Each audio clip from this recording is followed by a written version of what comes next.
আসসালামু আলাইকুম দর্শক শ্রোতা, ভয়েস অফ বাংলার চতুর্থ মাত্রার অনুষ্ঠানে আপনাদের সবাইকে স্বাগত জানাচ্ছি। আমি শিববির আহমেদ। আজকে আমাদের অনুষ্ঠানে অতিথি এসেছেন বিএনপি কেন্দ্রীয় কমিটির সদস্য, আমাদের সবার আহ, পরিচিত আহ, জনাব আব্দুল লতিফ সম্রাট। জনাব সম্রাট, আপনাকে আমাদের অনুষ্ঠানে স্বাগত জানাচ্ছি।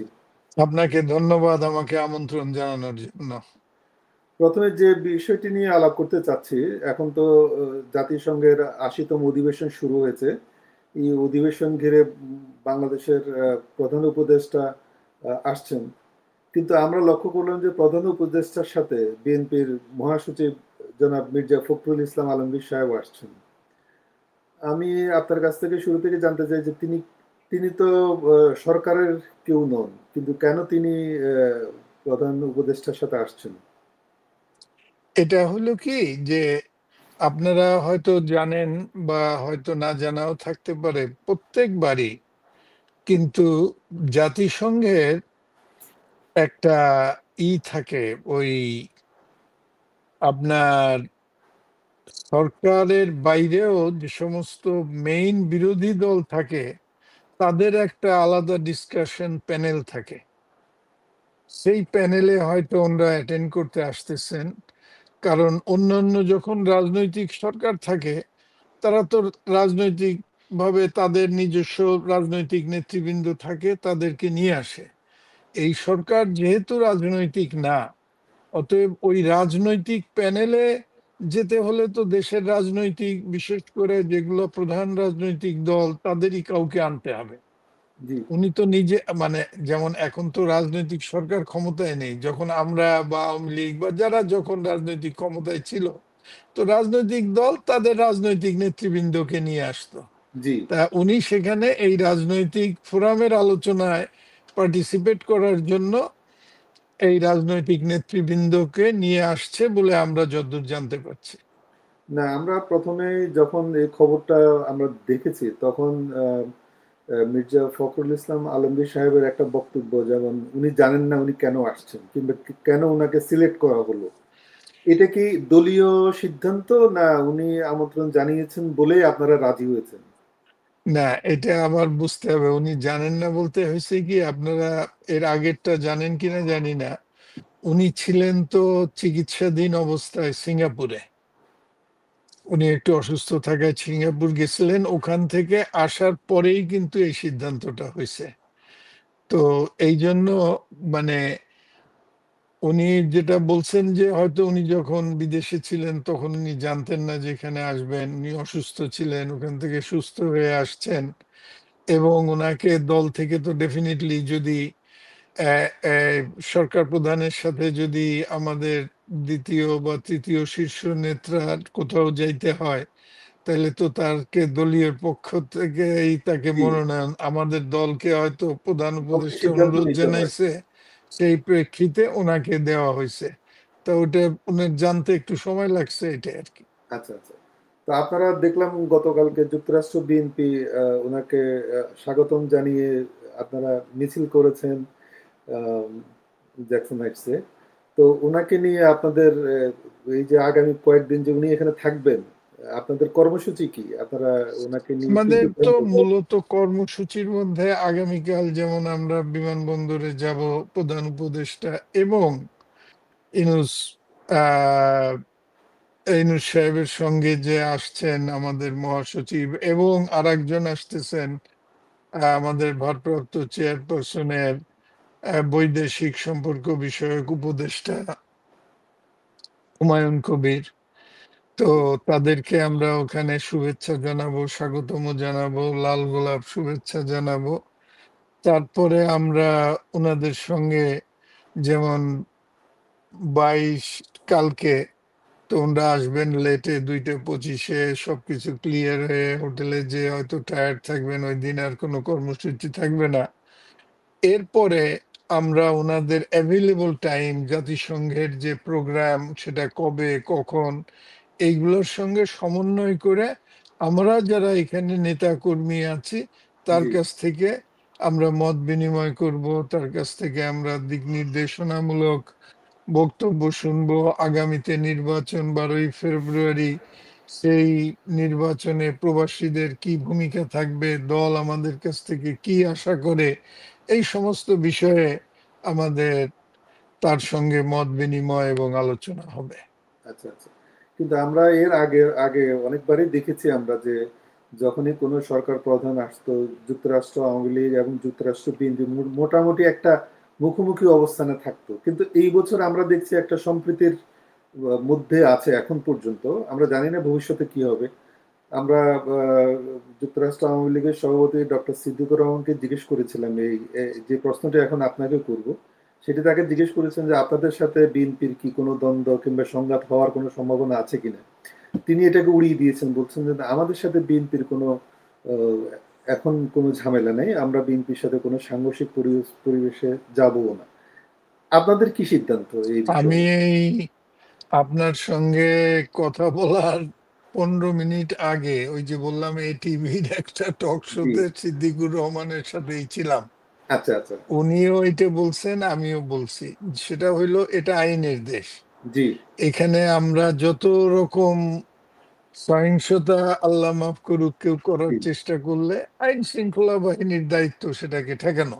জি, আমাদের এখানে তো সংঘর্ষ করার কিছু নাই। উনিও জি, জি, বলছেন, আমিও বলছি, মত প্রকাশের স্বাধীনতা সবার আছে। স্বাধীনভাবে সুশৃঙ্খলভাবে ওনারা ওনাদের মত প্রকাশ করবেন, আমরা আমাদের মত প্রকাশ করব। এতে সংঘাতের কোনো সম্ভাবনা আমি এখন পর্যন্ত দেখতেছি না। তাহলে দেখা যাচ্ছে যে আপনাদের দুজনেরই, যারা যুক্তরাষ্ট্র বিএনপিকে নেতৃত্ব দিচ্ছেন এবং আওয়ামী লীগের পক্ষ থেকে যারা আওয়ামী লীগের নেতৃত্ব দিচ্ছেন, আশা করছি যে আগামী কয়েকদিন অন্তত এই দুই দলের মধ্যে একটি সুন্দর সম্প্রীতির সহাবস্থান আমরা লক্ষ্য করব। আমি আশা করছি। আমার সবচেয়ে অসুবিধা হয় কি, আমি এখনো ওখানেও আলোচনায় বলছি, যেমন ধরেন এইটা আমাদের নির্দেশনা জি, বিএনপির থেকে, আমি এবং আমার সঙ্গে যে শীর্ষ নেতৃবৃন্দ আছেন তারা মিলে আমরা একটা সিদ্ধান্ত সবাইকে জানাই দিব। কোনো কারণে মানে নিজেরা উদ্যোগী হয়ে কোনো রকম ভায়োলেন্স, সহিংস কোনো কাজ করা এবং কোনো রকম মানে হিংসাত্মক কার্যক্রমে যোগ দেওয়া, আমরা এটা আমাদের কর্মীদেরকে সম্পূর্ণভাবে নিষেধ করে দিছি। এবং আমরা আশা করব অন্য যারা করবেন তারা মানে আওয়ামী লীগ সহ যদি ওনারা করে, তো ওখানে হয় কি, আমাদের দলেও কিছু অত্যুৎসাহী তরুণ থাকতে পারে। জি, আবার আওয়ামী লীগের মধ্যেও সেদিন যেমন কনসুলেটে যে ঘটনা ঘটছে, এটা তো জি, অত্যুৎসাহী তরুণ যারা ছাত্রলীগ, যুবলীগ ধরনের যারা, তারাই এগুলোর মধ্যে অগ্রণী ভূমিকা নিচ্ছে। জি, তো ওই ধরনের পরিস্থিতি হইলেও আমরা সরাসরি তো তাদের সাথে সংঘাতে, সেদিনও বিএনপির সাথে আওয়ামী লীগের কোনো সংঘাত হয় নাই, আমরা জি, বহু বিএনপির লোক ছিলাম ওখানে। জি, জি, আমি বিএনপি আওয়ামী লীগের যেখানে বিক্ষোভ হচ্ছে তার পাশ দিয়ে হেঁটে গেছি, যারা চিনে তারা সালাম দিছে, আমি সালাম বিনিময় করে চলে হ্যাঁ, গেছি। সেটা আমরা লক্ষ্য করেছি যে আপনাদের হ্যাঁ, সাথে। লক্ষ্য করছেন তো জি, সেরকম এখানেও আমরা আশা করছি। এখানে সিদ্দিক ভাইও বারবার বলছে যে আমরা কোনো সহিংস ভূমিকায় যাব না। আমিও বলছি যে আমাদের কোনো সহিংস হওয়ার কোনো কারণই নাই। জি, কারণ এইখানে আমরা সহিংস হয়ে দেশের কি বদলাইতে পারবো? শুধু একটা নিউজ করা, বিদেশিদের কাছে হেয় হওয়া ছাড়া আর কোনো কাজ তো আমাদের এই সহিংস হইলে হবে না। জি, আপনি বক্তৃতা দিবেন, আমি বক্তৃতা দিব, বক্তব্য রাখবো। আমরা সরকার সম্পর্কে আমরা যা মনে করি আমরা সেটা প্রচার করব, ওনরা যা মনে করে ওনরা সেটা করবে। এটা নিয়ে যদি, আমি আশা করব যে কোন রকম সংঘাত না হোক, এটাই আমরা মনে প্রাণে চাইবো। আমরাও আশা করি যে অন্তত এই দুইটি দলের মধ্যে কারণ একটি সুসম্পর্ক বজায় থাকুক এবং যাতে ভবিষ্যতে এইখানে, বিশেষ করে যুক্তরাষ্ট্রের মাটিতে, যাতে প্রবাসী বাংলাদেশিদের কোনো বদনাম না হয়। রাইট, এ ব্যাপারে আমরা, আমার তো মনে হইলো টক শোতে কথা বলে আমি কনভিন্সড যে আওয়ামী লীগের যে প্রধান, বহু দীর্ঘ সময় ধরে এই জি, দলের সাথে আছে, প্রেসিডেন্ট হিসেবে আছে, সিদ্দিক সাহেব বারবার বলছে যে আমরা কখনো কোনো সহিংসতামূলক কাজে যাব না। জি, আমাদেরও নেতা কর্মীদের সব সময় বলা আছে যে আমরা আমাদের মতো আমাদের যা বক্তব্য, আমাদের যে স্লোগান আমরা দিব, এবং আমরা উদ্যোগী হয়ে, অত্যুৎসাহী হয়ে কোনো রকম একটা সংঘাতপূর্ণ পরিবেশ যাতে সৃষ্টি না হয়, সেটার জন্য আমরা বিশেষ করে আমাদের তরুণ নেতাকর্মীদেরকে বারংবার আমরা সাবধান করে দিছি। জি, আমি একটু ভিন্ন এখন একটা জিনিস অবশ্যই মনে রাখতে হবে, আল্লাহ মাফ করুক, তারপরেও যদি আক্রান্ত হয় তাদের তো আর বলা যাবে না যে মার খেও। জি আক্রান্ত হইলে সেটা প্রতিহত করা হবে, সে ব্যাপারে কোনো সন্দেহ নেই। কিন্তু এমনি আমাদের তরফ থেকে এই ধরনের কোনো অ্যাকশনে আমরা যাব না, এটা আমাদের নির্দেশনা। অলরেডি আমরা আমাদের নেতাকর্মীদেরকে বলে দিছি। জি, ধন্যবাদ। আমি একটু ভিন্ন প্রসঙ্গে যেতে চাই। আপনি দীর্ঘদিনের বিএনপির একজন অত্যন্ত সিনিয়র নেতা। দীর্ঘদিন ধরে আপনি এই প্রবাসেই বিএনপির রাজনীতির সাথে জড়িত আছেন। আমরাও আপনাকে দেখেছি খুব কাছ থেকে, আপনার রাজনীতিও দেখেছি। আমি যে বিষয়টা জানতে চাচ্ছি যে বাংলাদেশের প্রেক্ষাপটে আমরা জানি যে বিশেষ করে 90 দশকের পরে, 90-এর পরে বিএনপি যদি ক্ষমতা থাকে আওয়ামী লীগ বিরোধী দলে থাকে, এবং আওয়ামী লীগ যদি ক্ষমতা থাকে বিএনপি বিরোধী দলে থাকে, এই ধরনের একটি অবস্থান আমরা লক্ষ্য করেছি। কিন্তু গত 12 মাসে কিংবা আমরা বিএনপির অবস্থান ঠিক সেভাবে আমরা বুঝতে পারতেছি না। আমি আপনার কি মনে হয় যে এই গত 5ই আগস্টের পরে বিএনপির যে ভূমিকা, সে ভূমিকা কোথাও কোনো আহ, দূরদর্শী রাজনীতির কোনো চিন্তার ব্যত্যয় ঘটেছে, কিংবা চিন্তার ফসলের কোনো ব্যত্যয় ঘটেছে, যার কারণে বিএনপি এখনো তার যে লক্ষ্য, তার যে উদ্দেশ্য, যে একটি রাষ্ট্রীয় দায়িত্ব গ্রহণ করা, সেটি হচ্ছে না? না, সেটা তো আপনারা আর একটু পিছে যাইতে হবে। 2008 সালে ইলেকশনে ইঞ্জিনিয়ারিং করে আওয়ামী লীগ ক্ষমতায় আসার পরে তারা আজীবন ক্ষমতায় থাকার জন্য, আপনারা তো দেখছেন যে ভিশন 2040, 2050, 80 দিয়ে তারা মোটামুটি ধারণা করছিল যে এই দেশ আগামী যত বছর আছে সে চালাবে, তার ছেলে চালাবে। এইভাবে তারা একটা পরিকল্পনা করে 8 সালের পরে 14 সালে একতরফা নির্বাচন, 18 সালে রাতে দিনের ভোট রাতে করা, 24 হ্যাঁ, সালে আমি তো আমি সেটার জন্য বলছিলাম, পরিকল্পনা অনেকে অনেক রকম করতে পারে, কিন্তু না আমার করে, আমি তারা আমি তো যে যে ওইগুলো জিনিসটা এক্সিকিউট করছে। যে জিনিসটা তারাও জানতে এক্সিকিউট করে চাইছি। 8 সালে না, করছে, না, না, ঠিক আছে, যে জিনিসটা 14, জানতে চাইছি। 18, 24, তারা তো ওই পরিকল্পনাই যাচ্ছে। না, এখন ঠিক, বিএনপি, আপনার সাথে দ্বিমত করছি না, কিন্তু আমার প্রশ্ন হলো যে এখন তো গত 14 মাসে তো আর আওয়ামী লীগ নেই। আমি সেই জায়গাটা থেকে বলছি যে না সে বিএনপি জায়গায় তো কোথায় আছে? বিএনপি দেখেন, শুনেন, বিএনপি কখনো এমন কোনো কিছু বলে না যে যেহেতু এখন আওয়ামী লীগ নাই অতএব আমরা সবকিছু পেয়ে গেছি। বিএনপি কখনো নিজেকে এক্সার্ট করে না যে আমরা এখন মুরব্বী, আমাদের সব কথা শুনতে হবে। ঐক্যমতের যে মিটিং গুলি হচ্ছে সেখানে সবার মতোই বিএনপিকেও তার বক্তব্য দিতে হচ্ছে, দিচ্ছে। আমরা শুধু একটা ব্যাপারে দৃঢ়তার সঙ্গে বলে যাচ্ছি, সেটা হইল যে একটা পরিস্থিতির কারণে গণ অভ্যুত্থান পরবর্তী সময়ে একটি অন্তর্বর্তীকালীন সরকার গঠন করা সময়ের দাবি ছিল, জি, এবং সারা দেশের মানুষ একমত হয়ে, ব্যালটের ভোট হয় নাই কিন্তু তারা স্বীকৃতি দিছে যে এই ইউনূস সাহেবের নেতৃত্বে একটি সরকার অন্তর্বর্তীকালীন হবে, এবং তারা উপযুক্ত সময়ে নির্বাচন দিয়ে জনপ্রতিনিধির কাছে ক্ষমতা হস্তান্তর করবেন। সরি। তো আমরা দেখতে পাচ্ছি যে এখন বর্তমান যে অন্তর্বর্তীকালীন সরকার, তারা অলরেডি নির্বাচনী ট্রেনে নিজেরাও উঠেছেন, সবাইকে ওঠার জন্য আহ্বান জানাচ্ছেন, এবং নির্ধারিত তারিখও হয়ে গেছে, এবং প্রধান উপদেষ্টা বলছেন যে 12 তারিখের পরে একদিনও নির্বাচনের তারিখ পেছাবে না। তার এটা মানে কি তারা 12ই ফেব্রুয়ারির দৃঢ়প্রতিজ্ঞ কথা একটা বলছেন? ফ্রি ফেয়ার ইলেকশন করে 12ই ফেব্রুয়ারির কথা জনপ্রতিনিধির হাতে বলছেন? ক্ষমতা দিয়ে তারা চলে যাবেন। না, আমরা আপনি কি মনে করি এ পর্যন্ত আমরা we are on right track. Sorry, হ্যাঁ। জনাব সম্রাট, আপনি কি 12ই ফেব্রুয়ারি নির্বাচনের কথা বলছেন, যে আগামী 12ই ফেব্রুয়ারি? জি, আপনি কি আশা করছেন যে নির্বাচনটি হবে? আমরা আশাবাদী, আশাবাদী, কিন্তু একটা জিনিস বুঝেন তো, যে দেশে পরিস্থিতি, রাজনৈতিক পরিস্থিতি মেঘের চাইতেও, মানে যে ওয়েদার ফোরকাস্টের চাইতেও খারাপ। জি যে কোনো সময় যে কোনো পরিস্থিতিতে বদলে যেতে পারে। আপনি আমি বুকে হাত দিয়ে বলতে পারবো না 5ই আগস্ট হাসিনার এই পরিণতি হবে। জি আমরা জানতাম না। যদি ওর মাত্র 1 মাস আগেও কেউ বলতো যে এই সরকারের কিন্তু পতনের সময় আসতেছে, বলা যেত না। এখানে আমরা মনে করি, যদি বর্তমান অন্তর্বর্তীকালী সরকার তাদের কমিটমেন্টের প্রতি অবিচল থাকেন, এবং দেশবাসী, আমরা সবাই জানি গত এই যে 20-25 বছর ঠিক মতো ভোট হয় নাই।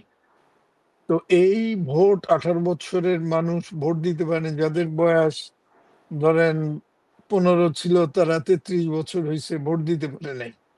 তো এই ভোট দেওয়ার জন্য দেশের মানুষ মুখিয়ে আছে, তারা ভোট দিতে চায়। এবং ইনুস সাহেবের কাজ শুধু ফ্যাসিলিটেট করা, জি যাতে জনগণ তাদের ভোটে দেশের দায়িত্ব তাদের পছন্দের লোককে ন্যস্ত করতে পারে। জি এটাই হচ্ছে ওনাদের মূল দায়িত্ব। এমনি ধরেন ক্ষমতা নেওয়ার থেকে তাদের অনেক ভালো কাজ আছে। দেশে কোনো দুর্ভিক্ষ হয় নাই, দুর্ভিক্ষ সৃষ্টির চেষ্টা হয়েছে। পার্শ্ববর্তী দেশের থেকে বিভিন্ন খাদ্যশস্য আমাদের দেশে আমদানির উপর নিষেধাজ্ঞা দেওয়া হয়েছে। আমাদের দেখেন গার্মেন্টস ইন্ডাস্ট্রি থেকে যাতে জিনিসপত্র বাইরে না যাইতে পারে সেই জন্য ট্রানজিট বন্ধ করে দিছে। আমরা অল্টারনেট পথে আমরা ব্যবস্থা করে 24 ঘন্টার মধ্যে সিলেট থেকে পাঠানো শুরু করছে। ফেনী নদীর পানি ছেড়ে দিয়ে একটা দুর্যোগ সৃষ্টি করে এই সরকারকে একটা বিপদে ফেলার চেষ্টা করছে। তারপরে আসছে রোজার মাস, রোজার মাসে জিনিসপত্রের দাম 50 বছরের মধ্যে সবচেয়ে জনগণের নাগালে ছিল। জি মানুষ তারাবি পড়ছে, সেহেরি খাইছে, কোনো কারেন্ট যায় নাই। কারণ ওই আদানির সমস্ত বিল এই সরকার পরিশোধ করছে। অনেক ভালো কাজ। আপনি যদি সত্যিকারে মনে করেন যে পরিস্থিতি ছিল, একটা গৃহযুদ্ধ সম্ভাবনা মানে থাকলেও থাকতে পারতো, হয় নাই।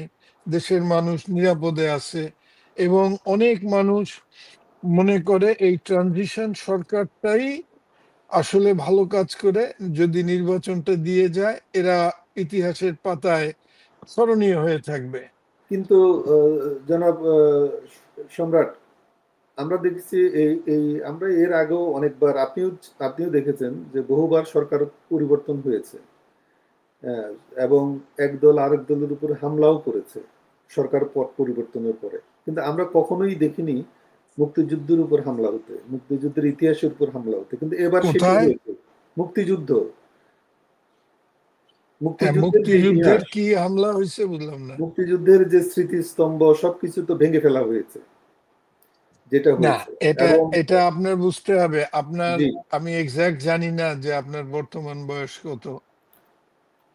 আপনি যখন ইরাক যুদ্ধে আমেরিকা যে বিজয়ী হইল, আপনার মনে আছে? সে সময় ওই যে ফলস একটা কারণ করে জি জি যে ম্যাস ডিস্ট্রাকশনের করে চলে গেল, জি, এটা দেখেছেন। তখন কিন্তু আমেরিকা যা ভুল করছে করছে, কিন্তু আমেরিকা বিজয়ী হওয়ার পরে সাদ্দাম হোসেনরা পালায় গেল।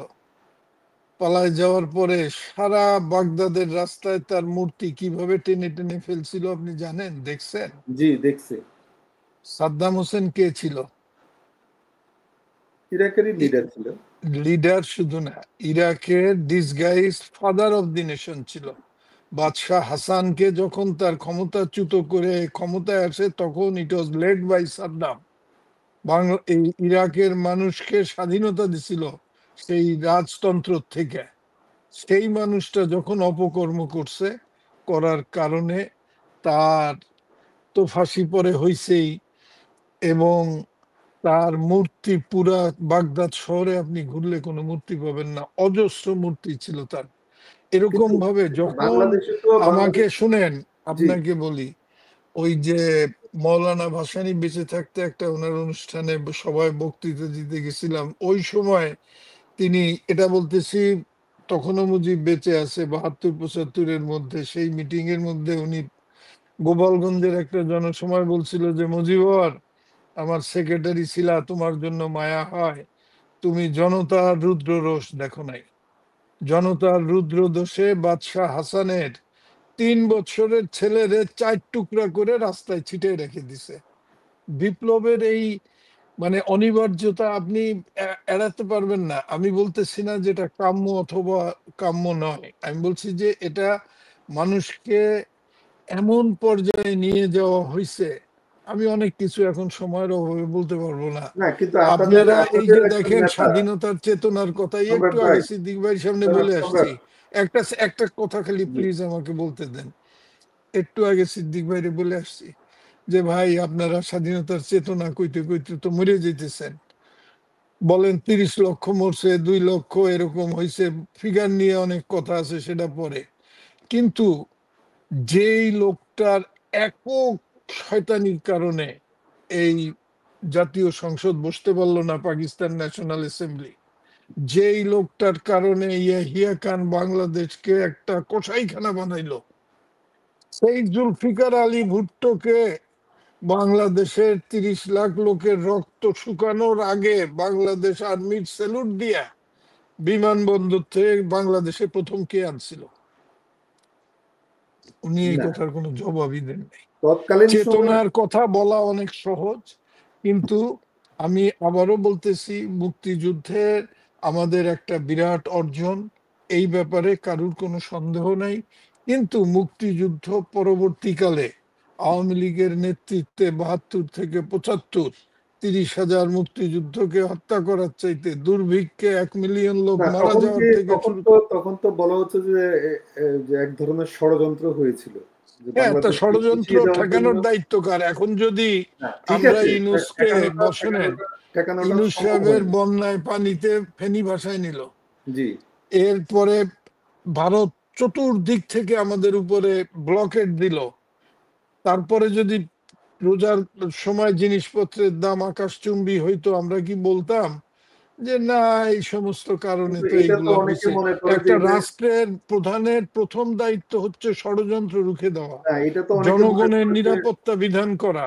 জনাব সম্রাট। আমেরিকা আমাদের গম পানিতে ফেলে দিছে, তো ফেললো কেন? Because you failed in the strategy of foreign relations. আপনার ভুলের জন্য আপনি মানুষ কি করছেন? আপনারা তো ছোট ছিলেন, আমরা ইউনিভার্সিটিতে ছিলাম, বাইরে ভাত বন্ধ করে দেওয়া হইলো, ভাত বন্ধ করে কঙ্কর দেওয়া আটা রুটি খাওয়া শুরু করলাম, তখন তো তাও যুদ্ধ ভাবলাম যে বিগ্রহ জাতি হয়ে যায়, শুনেন দেশের আপনাদেরকে তো প্রয়োজনে খাইলাম। একটা যুদ্ধ কিন্তু সেই বিগ্রহ হয়ে সময় যায়, সেটাও তো তার আপনাদেরকে ছেলের বুঝতে বিয়ে হবে। হইলো 65 ক্যারেটের হীরার মুকুট দিয়ে। বাইরে আপনি বলেন আপনি জাতির বাপ, আর তাইলে তো জাতির সবাই আপনার সন্তান, আপনার সন্তান দুর্ভিক্ষে মরে, সেই সময় ছেলের বিয়েটা না দিলে পারতেন না? না, কি হয়তো সেটা সমস্যা? পারতো, কিন্তু কিন্তু কথা তো, কিন্তু যখন কোনো ষড়যন্ত্র হয় দেশের বিরুদ্ধে, সেটা সেটা বাইরে ষড়যন্ত্র আপনি তো তো আমার আপনি তো দেশের বিরুদ্ধে এখনো হচ্ছে। তা তো হচ্ছেই। ষড়যন্ত্রের বাইরে আমরা কখনোই যাইতে পারি না, এটা এটা বিভিন্ন কিন্তু সময় হয়। বাংলাদেশের তা এখন যে বাংলাদেশকে ষড়যন্ত্রের নিয়ে, কারণে যদি আমি সেই ষড়যন্ত্র ট্যাকেল করতে না পারি, তাহলে তো আমি অযোগ্য। না ঠিক আছে, আমি আমি আপনার এই যে আমি যে ষড়যন্ত্র ট্যাকেল করতে পারলাম না সেটা ঠিক আছে, কিন্তু বর্তমানে যে বাংলাদেশের যে পরিস্থিতি, সেই পরিস্থিতিকে উত্তরণের জন্য আমাদের আসলে এখন করণীয় কি? আপনার কি মনে হয়? আমাদের করণীয়, ওই যে বললাম, একটি গণতান্ত্রিক সরকার প্রতিষ্ঠা করা, এবং গণতান্ত্রিক সরকারে যারা না, নির্বাচিত কিন্তু হবেন। গণতন্ত্রে আপনি তো প্রত্যাশা করতেছেন যে আপনি আগামী 12ই ফেব্রুয়ারি একটা নির্বাচন হবে। আপনি কি মনে করেন সেই নির্বাচনটা একটা সুষ্ঠু নির্বাচন এবং এই নির্বাচনের মধ্যে বিএনপি আমি মনে আপনার করি দল ক্ষমতায় এই আসবে? নির্বাচনটা এই নির্বাচনটা সুষ্ঠু হবে কিনা সেটা সময় বলে দিবে। আমরা তো জি। শুধু ফোরকাস্ট করতে পারি।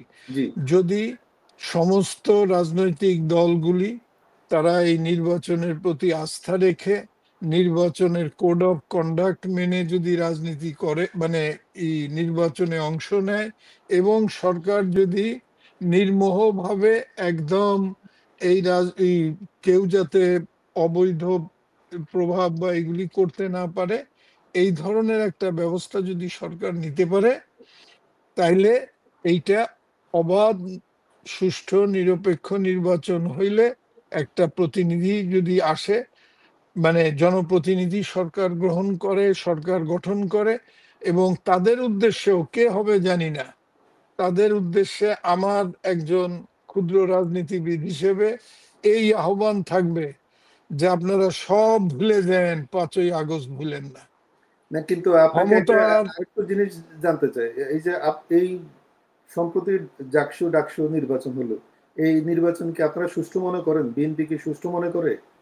শুনেন, একটা জিনিস অলওয়েজ কিন্তু মনে রাখতে হবে, আমি বিএনপি করি, জি, কিন্তু এর বাইরেও আমার একটা ব্যক্তি সত্তা আছে। আমি আমেরিকান সিস্টেমে বিশ্বাস করি। এই যে সেদিনকে ইলহান ওমরে যখন কংগ্রেস থেকে বের করে দেওয়ার জন্য প্রস্তাব শুরু হয়েছে, জি, তাকে বের করেই দিত, 4জন রিপাবলিকান এসে তার পক্ষে ভোট দিয়ে তাকে বের করতে দেয় নাই। কিন্তু প্রস্তাব ছিল রিপাবলিকান পার্টি। আমি জি। যদি কোনো সময় মনে করি, আমি কিন্তু আপনি দেখবেন আমার ফেসবুক স্ট্যাটাসে ডাকসু নির্বাচিত প্রতিনিধিদেরকে জানাইছি, শুভেচ্ছা জানাইছি। আচ্ছা। এইটা আমার কথা হইলো যে আমাদের তো এটা তার মানে বুঝতে হবে। আপনি মনে করছেন যে নির্বাচনটি সুষ্ঠু হয়েছে? আমি তো অ্যাবসোলুটলি মনে করি যে 9,000 ভোটের ডিফারেন্স এটা কোনো রকম হইতে পারে না।